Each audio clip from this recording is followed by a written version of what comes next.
हरियाणा के फरीदाबाद में सूरजकुंड मेला लगा हुआ है और हर साल हरियाणा की सरजमी पर इस मेले का आयोजन होता है। और इस मेले में हरियाणा की विरासत की बात ना हो ये हो नहीं सकता। इस समय हम हरियाणा की विरासत और उनकी संस्कृति की बात कर रहे हैं, तो यहाँ प्रदर्शनी लगी हुई है हरियाणा के बारे में। तो सबसे पहले हम पगड़ी की बात करेंगे। जिस तरह से बिना पगड़ी जो सम्मान की बात होती है, पगड़ी बांधने का एक सम्मान प्राप्त होता है।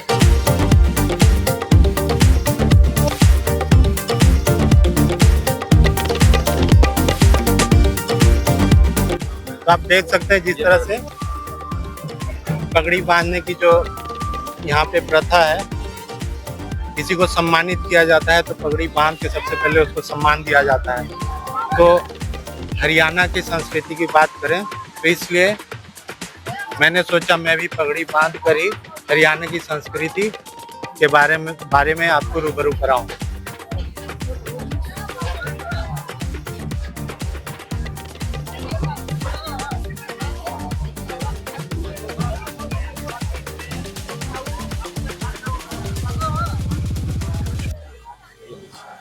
तो क्या नाम है आपका? मेरा नाम सौरभ टंडन है। सौरभ जी, कब से ये काम कर रहे हैं आप? मैं लगभग 15 साल से ये काम कर रहा हूँ और इसके साथ साथ मैं हरियाणवी फोक डांस, हरियाणवी फोक सिंगिंग और कल्चर को बढ़ावा देने के लिए, संस्कृति को बढ़ावा देने के लिए स्टेज पे नेशनल इंटरनेशनल लेवल पे प्रोग्राम करता हूँ। मतलब आप कलाकार भी हैं? हाँ जी बिल्कुल, मैं कलाकार। तो ये सिर्फ सूरजकुंड मेले तक ही सीमित है या और भी देश दुनिया में जाके अपनी कला का प्रदर्शन करते हैं? इंडिया में ऐसा कोई स्टेट नहीं है जहाँ हमने हरियाणवी फोक डांस परफॉर्म ना किया हो।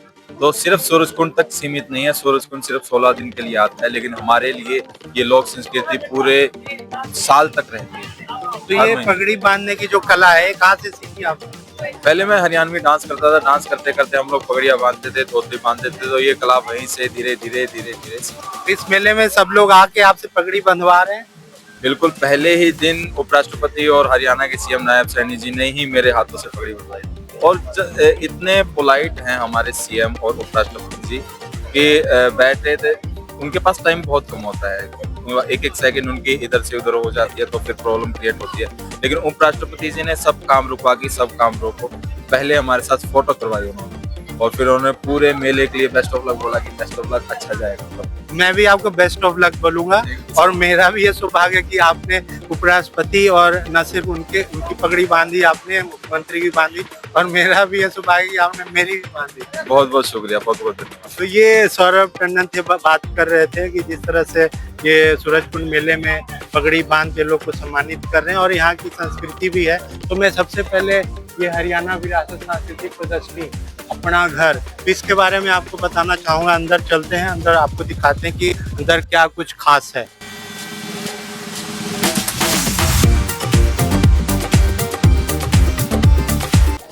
यहाँ आप देख सकते हैं हरियाणा की सबसे जो पुरानी चीजें हैं, यहाँ पे आप भी देख सकते हैं किस तरह से यहाँ प्रदर्शनी में लगाई गई हैं।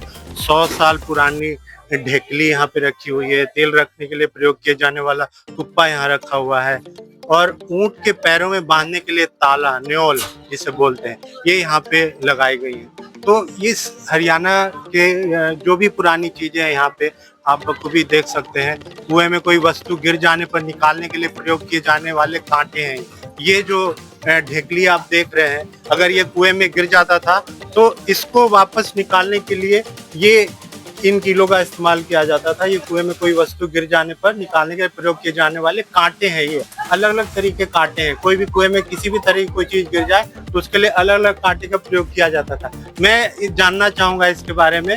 मनोज जी हैं, मनोज जी हैं हमारे साथ। मनोज जी बताइए इसकी खासियत, ये जो चीजें यहाँ रखी हुई है। ये सर 100 साल पुरानी जाल है।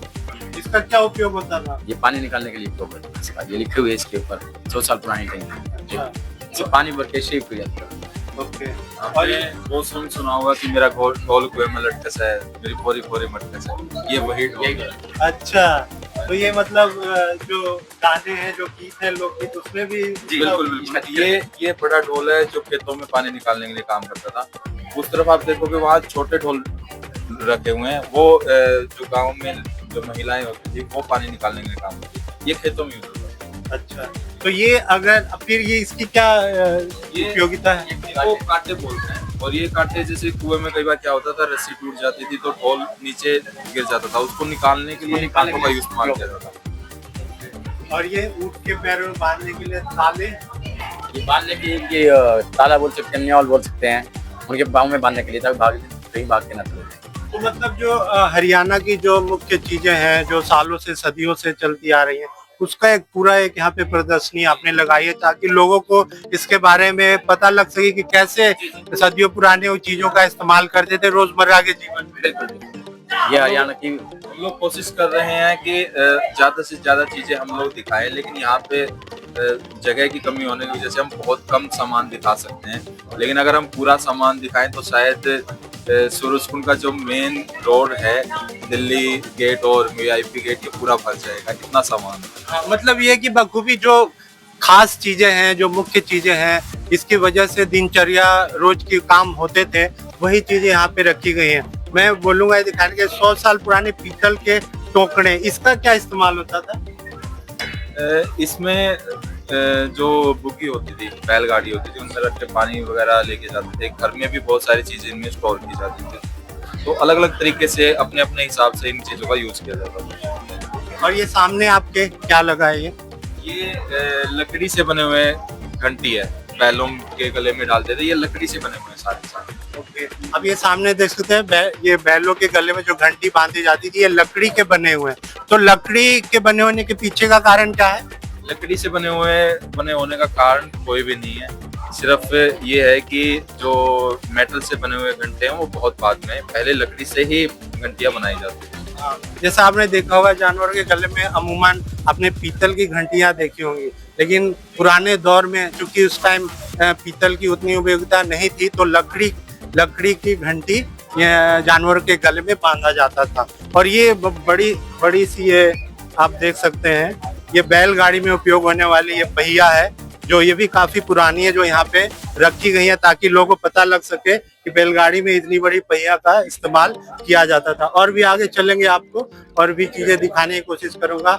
ऊंट पर बैठने के लिए प्रयोग की जाने वाली कूची, अब चूंकि ऊंट पे बैठना काफी मुश्किल होता है तो इसका इस्तेमाल क्या इसी वजह से करते थे?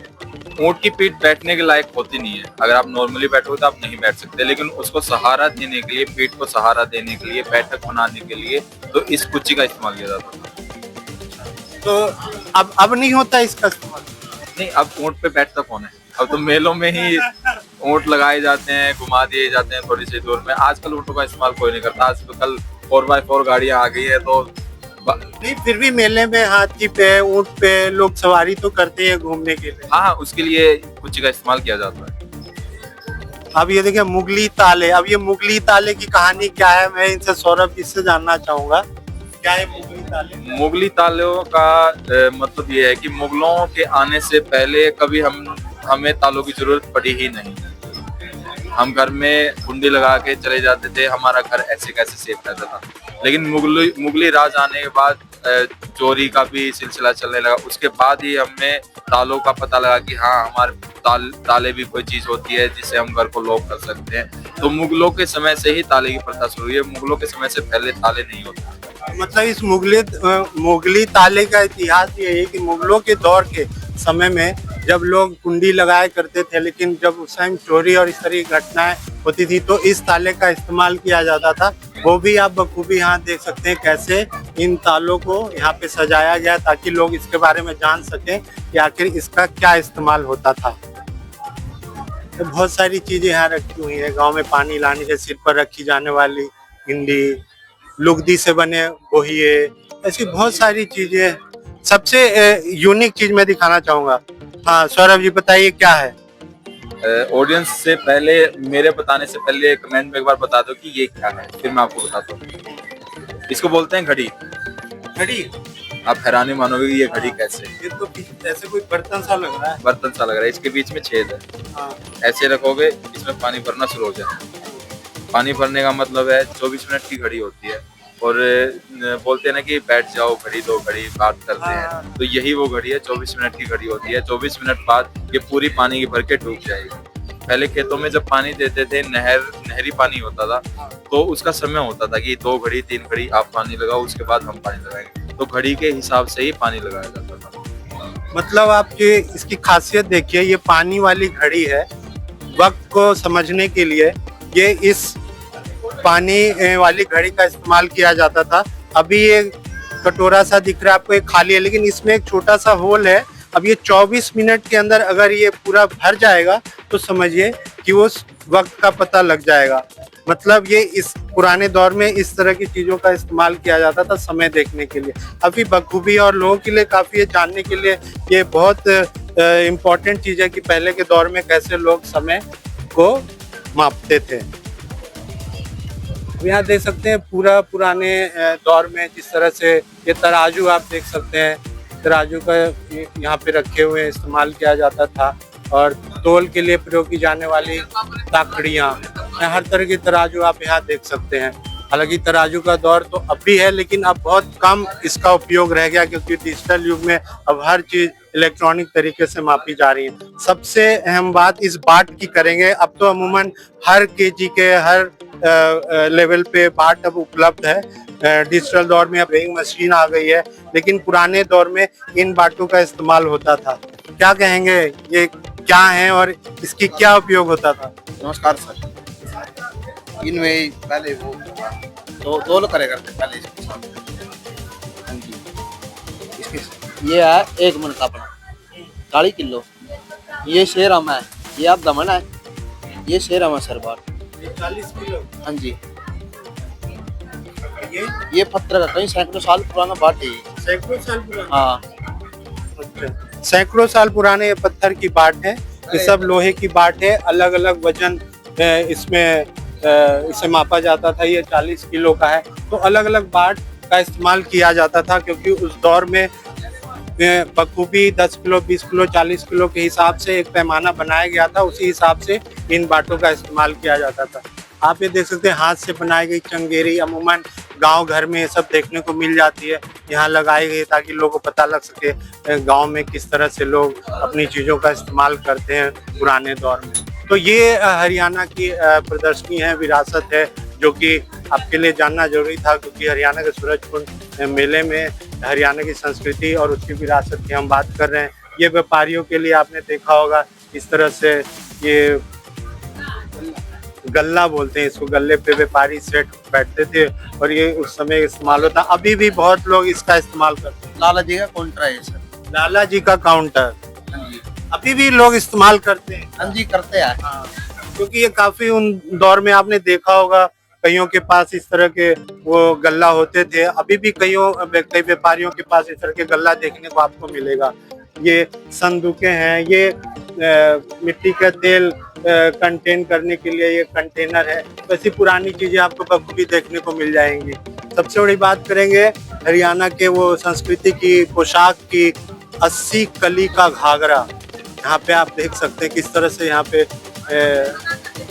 लगाया गया है, ताकि लोगों को इसके बारे में भी पता लग सके। तो ये थी हरियाणा की प्रदर्शनी और यहाँ की विरासत, जो बखूबी लोगों को जानने का मौका मिलेगा अगर वह यहाँ आएंगे।